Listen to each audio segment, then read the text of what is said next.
Right, muri Zimbabwe kuona ndauya utozoti pane zvinenge zvichiitika. Haiwa, nhasi handisi murodhi, ndasvika kwendinenge ndichienda nguva yese. Ndonzwa muchindibvunza kuti unenge uchiendepi? Aiwa, ndazosvika kwendinenge ndichienda. Pane nyaya iri panapa. Saka Ward 24 ZANU-PF councillor Zivanai Zvada is currently in police custody after being arrested on April 1, 2025, allegedly inciting public disorder. The arrest stems from a message he forwarded in a local WhatsApp group on March 31, which included the controversial slogan Mnangagwa must go. Saka point was Amen. Kuti muri kuzionawo sei kuti kungoti Mnangagwa ngaaende kwakutosungisa. Ameno kuti isusu titoriwo panapa nyika yese yakufanira ujeri. Boza hapana munhu ari kumuda. Kusungana iyo nobvumbusungana Mnangagwa. Bozi vanhu vacho vari kusunga vanhu vacho vari kufanira kutoendawo kujeri. Bozi kana tinawo mugeto vari kutotaura kuti ngaaende. Saka tichaziva kuti munhu ari kutoparowo mhosva iyoyo ari kutosungawo munhu ari kutaura izvi. Bozi idhiyo wacho hapana ari kumuda. But tiri kutaura panyaya iyoyo, what do you think panyaya yemunhu ari kunzi akataura kuti zvoni Mnangagwa must go ari munhu weZANU-PF? Kusungwa kwemunhu weZANU-PF, how do you feel? Unofunga chipi kana munhu weZANU asungwa? Kurewo kuti munyika muna mutemo. Aiwa, haisiri izvo zvandiri kubvunzira. Unofila sei zvanzi munhu weZANU asungwa? Aiwa, ini ndikatoziva kuti munhu aitomboshanda neZANU. ATOMUZANU, zvanzi ndikansela. Bozi zvinhu zvaakatoitwa izvi, iye anogona akatoita zvihombe kuti zvinotodarika izvozvo. Saka ngaatomboendawo, muendesere waanoitawo ngaamboendawo. Ini ndikutozvifarira kuti munhu weZANU asungwa. Ini ndikatongonzwa kuti munhu weZANU ari mukati kana kuti munhu weZANU asafa, handina kana problem nazvo. Ndinotonzwira tsitsi vamwe vese ava, kwete kuti munhu weZANU. Chinotonzi ZANU chacho ndoutsinye, but kana vachiitira vanhu hazvioneke kuti utsinye. Zvine zviri normal. But we cancel anenge akuda kuuya kakune vema-human rights achida kukumbira majetsitsi kuvanhu veZimbabwe manje. Ngaashandise mari dzaakaba, ngaatombogara mukati. Vema-human rights veve totoona kuti vanenge vane tsitsi, but handingati vema-human rights, vanhu vemuZimbabwe vane problem yekuti munhu aitoita mabasa ekutoita vanhu utsinye, akadzingwa kuZANU akadzoka, vanomuti vanokasika kumuregerera, vomusiya vomuti aiwa wedu. But munhu iyeye ukada kutarisa mabasa anenge akabata, anenge atori mahombe kudarika zvinhu zvaakaitwa. Because iye anongodzingwa ongoiswa mujeri zvemaminitsi mashoma zvongovhekisa vanhu vomukandira. But ndezvo maminitsi rika kuti akutorwa zijeri rekwana Mike Chimombe. I don't think. Anogona kutorwa zijeri rekwana Mike Chimombe. Anogona kunzwa nemarimandi vozomubudisa. Because ZANU inoshandisa imwe strategy. Ndestrategy ZANU. But kana muchiti ZANU inoshandisa strategy, saka kuchimidzi kumajeri kwacho ndo yakabata futi. Chinotonzi ZANU ndokutoti mutemo kana uri muZimbabwe. Kana usina kunzwa kuti mutemo ndozvese.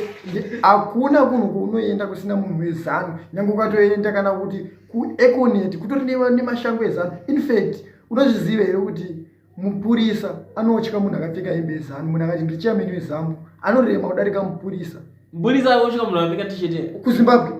Unozoti munhu kungouya neGD6 muroad kuZimbabwe. GD6 inoitwa ngemota inoshamisira kuZimbabwe. Ubva auya akaisa sticker ordinary GD6 ubva isa sticker reZANU, anenge achinzi ndishefu wese akasvitsa chisikafu. Polisi inotosha, dzinotonzi mota dzimire paroad block. Why? Kutongotya vanhu veZANU. Ndozvoti polisi iye haitorina simba pane vanhu veZANU. I don't think kuti mutemo here kana kuti ZANU yachinotopinza vanhu fear. I think ndozvavanotodzidziswa kunzi iwewe haufaniri kuremerwa nemapurisa, because isu tisu mutemo wacho mapurisa ari pasi pedu. Komupurisa wacho kutomboti mupurisa akatora munhu weZANU akamusunga kana kuti akamurova chichinoitika. Haatogoni kumusunga because vanhu veve anotya. Unoziva mapurisa ekuZimbabwe akangopindurwa neko, anoudzwa kuti wabata datya risvipe. Andofonerwa udzwa kuti wabata datya risvipe. Wabata munhu weZANU, wakabata mutemo. Ndosaka ndataura kuti inenge ichibva kuna shefu weZANU. Shefu ndiani? Shefu wacho anenge vanopinza ko voti wabata datya risvipe. Shefu anenge ari ndiani? Mufana mutamba here ndiani? Aiwa, ana mutamba veve vanototyawo veve. ndosvika kuvanzwa mutambo acho akatoudzwawo mutambo kuti iwewo mutambo iwo vanhu vari kukushandisa iwe isi tikazokubata tokupfekedza masaga kunoti ari kutoshandiswawo nevamwe vanhu vari muzanu vasitori nei nechigaro chake mutambo iwe rangofanira zidombo rakangogadzikwa paposition harikwanise kukunguruka rega rotokungurutswawo nevamwe. But munhu andoona unge mwana utsinye uya mufana uya asingakame musoro anonzi George Charamba uya.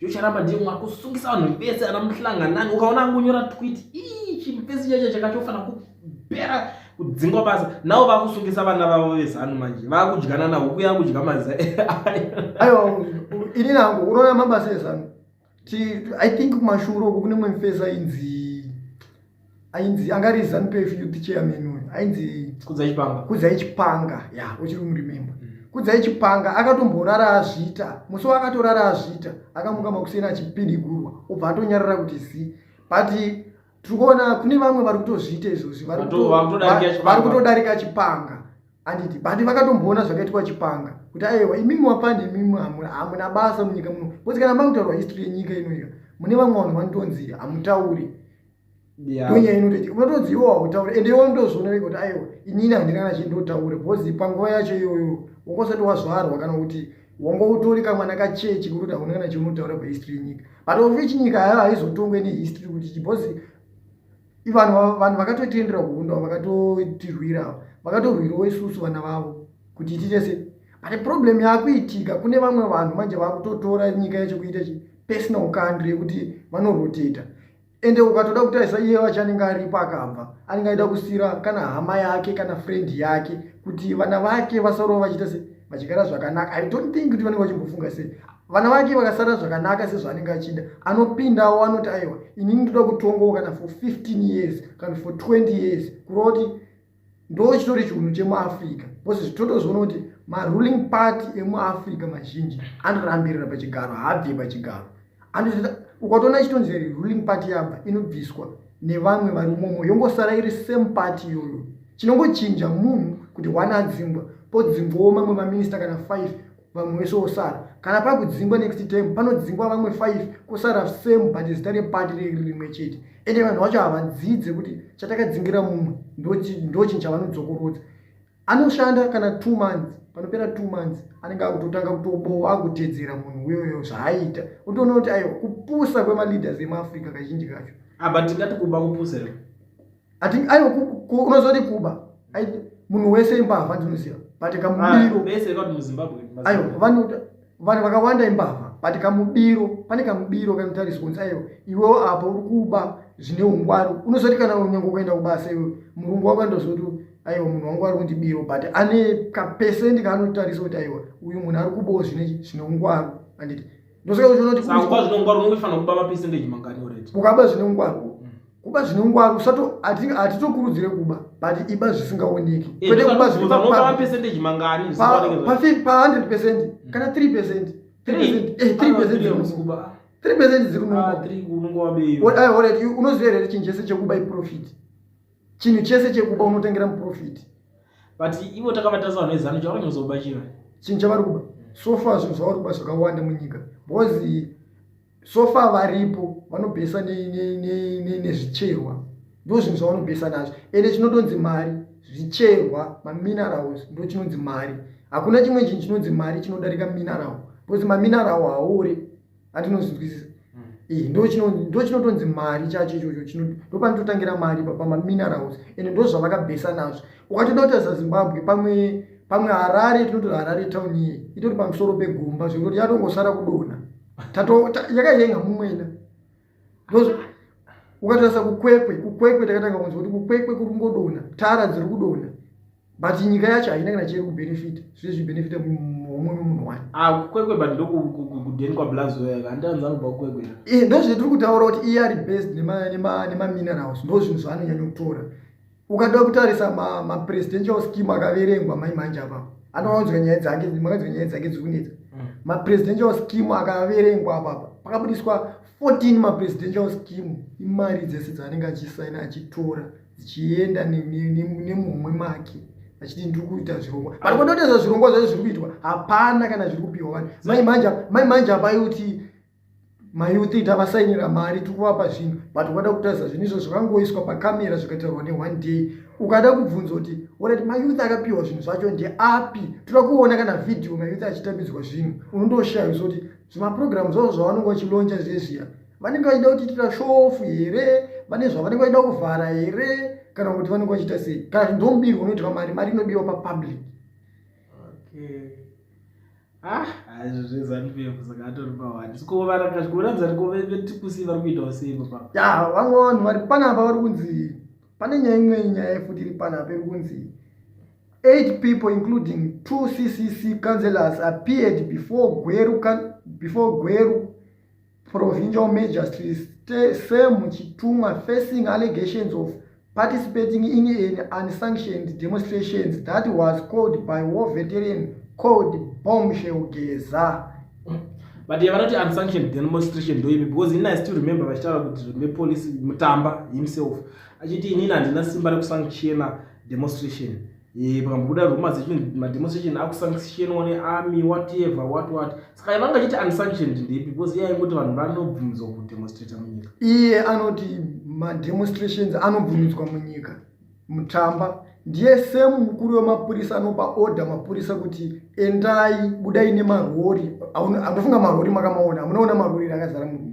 Anopiwa order naMutamba kuti endai nemarori. Ende Mutamba same Mutamba ndiye akanyora tsamba achidedza mapurisa ese angari kuleave achivati vadzoke pabasa kuti vanobrasha vanhu, kumhura vanhu. Ende ukada kutarisa mari yavakapiwa mapurisa acho pachioperation ichocho vakapiwa $50 inonzi yakabva nekuna president veZANU PF because ndakati president veZimbabwe ndenjinyepa ina havasi president wavo, president veZANU PF kana kuti president vekuzumba maramba kufunga.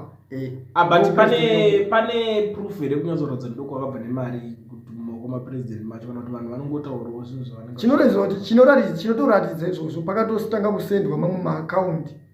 Ende ukatoona nyaya yakutaurwa kuna nyaya yekunyepa mamwe mapurisa haagoni kubuda pachena. Unotozviziva kuti kana uri munhu wemutemo muZimbabwe ukangotanga kupinda mune zvepolitics ukada ngotora side unonzi uda kupandukira hurumende jeri racho uribude because same vanhu ivavo vanenge vachishanda kumutemo ndo vanhu vari kurovera vanhu kungoita demonstration. Unozoti vanhu veve vakasiya vakanzi ndi munodemonstrata mutaundi havana kana shopu 1 yavanopasa, but polisi ndinotoenda kunokanganisa kuti itange kutembana nevanhu kuti zvibva zvita kunge vanhu vari kuenda muroad kunoita demonstration ine mhirizhonga. But vakatombosiya vanhu veve vakaenda muroad meve havana kana chavanoita.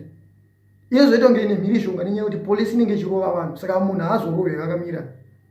Ndosaka uchizoona kuti vanhu vanotanga kukanda matombo muroad vanenge vakurwisana nepolisi kuti ivo vanyatsonyora nyuzi dzavo kuti onei zviri kuitika vanhu vari kuita sei wasibati. Ende patori neimwe nyaya itoripo yekutoti ukada kutarisa mupepanhau reHerald vakanyora kuti 107 vanhu vakasungwa pademonstration yakafeila.